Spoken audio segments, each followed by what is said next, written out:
So there's a demonstration of on 5th April. People came out. They are demonstrating against the current administration, and So look, my people this is gonna be what mad, but I came happened. outside to see like how this protest is. This protest is about to start in like an hour, right? I just came by where the protest is at. I gotta find somewhere to take a whiz. It's nothing but old white people and veterans. Y'all hear that? It is nothing but white people. They're pissed. These motherfuckers who like one dude had a t-shirt. He said, I'm a recovering MAGA supporter. Bro, I'm about to look. I gotta go find somewhere to whiz and I'm gonna go back. Cause I got work in a little bit. So I'm only gonna be here for a second. Hi guys, today we are going to watch this video. We are going to talk later on.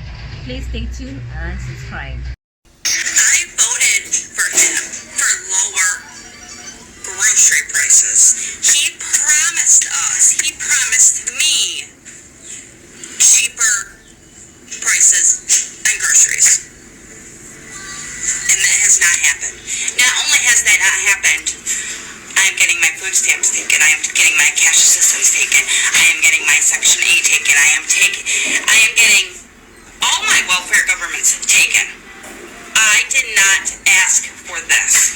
I would not have voted for him if I knew this was going to happen.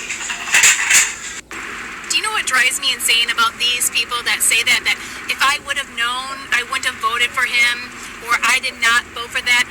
Yes, you did. The first thing that bothers me is yes, you did. You see, you voted for those things. You just thought it would happen to someone else.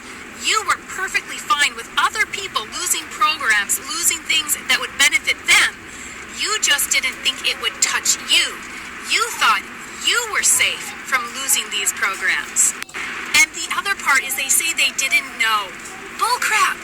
Bullcrap! The left, independents, lots of different economic experts, doctors, scientists have been screaming about all the horrible things that Donald Trump would do.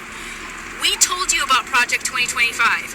We told you how many times his name was listed in Project 2025.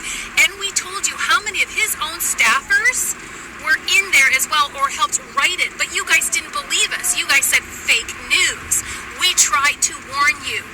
You didn't either want to listen, or your bigotry and your racism, your homophobia, and your sexism didn't allow you to see what was coming. So the bed that you made, you now have to lie on. The sad thing is that so many of us are in the same bed with you, but we didn't vote that way. We knew that these things were going to happen. We knew that this was going to cause havoc for everybody. And look, I'm sorry for you. I feel horrible that you're going to lose all these benefits, but you did vote for this. So if you want something to change, I suggest you call your congressperson and tell them to put a leash on Donald Trump and stop him in Congress. I suggest, instead of just coming on this app and whining and complaining about what you yourself created, you call your representative and do something about it. Otherwise, we here on the left and independent, we don't care. We warned you. All my love. So there's some things with these protests that I'd like to address and kind of talk about. But before I do that, I just want to acknowledge and say that white people, I'm so proud of you right now. The ones with some sense that are doing something. I really am, because I know despite being scared, despite not knowing what will happen, y'all are still showing up and y'all are still showing out and making a difference, making your voice heard. And I think that is something that is amazing and worth celebrating. So I want to take a second to do that. I hope this is something that is invigorating for people, is empowering, and builds momentum to keep it going, because I don't want this one protest or these protests today to be something that dies out because you don't see immediate action from it. These things take time, and each moment of protest, whether it be something big like this or something more granular or something more you do from home, like boycotting and calling and things like that, all of that is a part of a greater movement that actually makes change. So it's these moments in time over an extended period of time that makes a difference. So please don't be discouraged. Please look at this as the win that it is. So, but aside from that, there's some things that I've noticed about how these protests have been happening today. Now, they're still actively happening right now, so that's the thing. But I've seen some people be like, well, y'all were blowing things out of proportion, like y'all were talking about this, but like it's not actually happening. And I kind of want to talk about that because one, personally have not pushed the narrative of martial law, mainly because I don't know if that'll actually happen or the likelihood of it happening. That's not something I felt personally comfortable talking about, so I haven't done that. But what I have done is talked about how it's still dangerous for us being black people, to go out still and protest right now, especially under an administration that doesn't care about rules. So I've seen some people say like, "Oh, these are super chill. Like, what were people talking about? Like, what was such an issue, or whatever." That is partially, if not almost entirely, because we're not there. And that's not to say it won't happen. I don't want it to, okay? I do not want it to. But a lot of times, I don't know if y'all remember, but a lot of times with the protests back in 2020, they would get really crazy at night. That was when things got real. So that was a thing. Again, I don't want that to be a thing, but that's part of it. The other thing too is, when I was talking about and saying that it is not safe for us to go out right now, I sincerely mean that. Like, the actual act of us collectively en masse being out and visible in that way, unfortunately invites violence. So, martial law or not, there's this inherent danger for us to be present. If we're not present, it is less likely to be escalated. It's less likely to be agitation. We've seen that already. That's partially why we're encouraging primarily white people to be the ones to go out and do these protests. That's like the whole point. All this advice and stuff is to help in case it does escalate, because again, we cannot predict how this administration is going to act and how it's going to be carried out in local settings. So it's more of a better safe than sorry thing. But that being said, even though I personally have not felt comfortable talking or pushing this idea of martial law, because again, there's a lot that comes with that. I have, my family is very much in the military. My grandpa was in the military. I have very much close associations with the government as far as my family is concerned. So I have not felt entirely comfortable pushing that yet. But I completely understand why there are people that are concerned about that. And I don't think that it is wrong to be hesitant as a black person to go out and protest. Whether it be because of this concept of martial law or not, at the end of the day, either way, whether it's called or not, it is still dangerous for us to be there. And I think that's what matters. Now, I know that there are still black people that went and are currently at these protests. I think that's amazing. If you feel comfortable doing that, if you want to go do that, please do. Seriously. Just be safe. That's all I care about. For me personally, I care about our safety. Period. Point blank. So if you feel comfortable doing that and you feel like it's something that you want to do to have your voice be heard, I'm never going to discourage that. But I don't want it to become a thing where it starts to be a disparagement of the black people that didn't feel comfortable going. Because that's completely valid, whether they're talking about martial law or not. So I get it. I do think that it's important to not police the actions of black people from anybody, including other black people. I think if you are comfortable going out and doing something, you should do that. Be careful, but you should do that. And if it's something that you do not feel comfortable doing it for your own safety, that is also valid. But all I would personally say or encourage is that if it is something that you're choosing to do, to not participate right now, I would just encourage you to think about what your line is. Like, where is your line where you're like, okay, I need to be active, and where's your line where you're like, I need to step back? What does that look like for you? How do you stay safe if the line is crossed? And what kind of resources or community can you activate in order to help you do that and deal with that line being crossed? That's all I ask. But I just, times are really hard right now, And I do understand that, like, how important it is to fight against what is happening right now with this administration.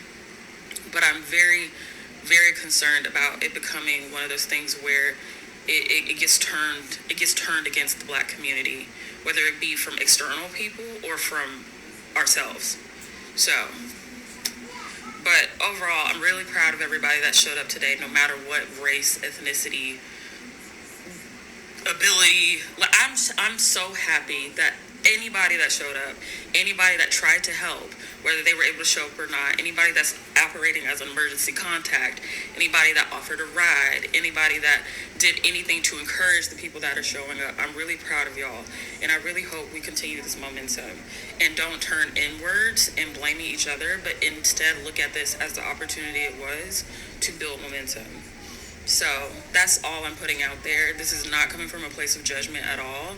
It's just one of those things where I am so concerned about the state of our country, and I do not want it to become one of those things where we start to infight again and lose focus on the overall goal here. I think the last thing I'll say is there's a certain level of, there's so much value in white people leading this. There's a certain level of like restorative justice to that. And I'm not saying anybody going to protest as Black is interrupting that. It's just something I'm reflecting on, kind of thinking about this in the conversations I've had with white people that are activating right now.